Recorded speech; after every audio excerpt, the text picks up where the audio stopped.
joining me for the Designing Forms series. Today, we're going to learn all about the numeric field in the Forms on Fire form designer.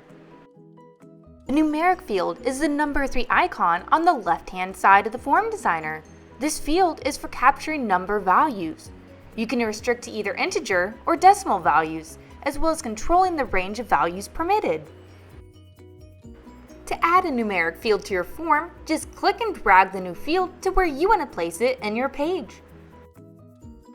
Click on your newly added field to display the properties on the right-hand side of the screen. You can completely customize how your numeric field behaves with the mobile user. There are many reasons you may want to use a numeric field. You can choose capturing an integer, a whole number, or a decimal and the number of decimal places the field accepts and displays values with. For example, for currency amounts, use 2 decimal places.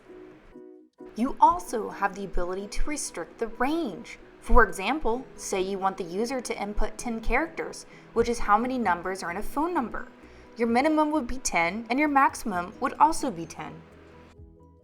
Now you know how to use the numeric field on the Forms on Fire form designer. Call our technical support if you have any questions about this tutorial. Comment below with what you'd like to see next. Join me for our next tutorial video. Mobile forms that work beautifully.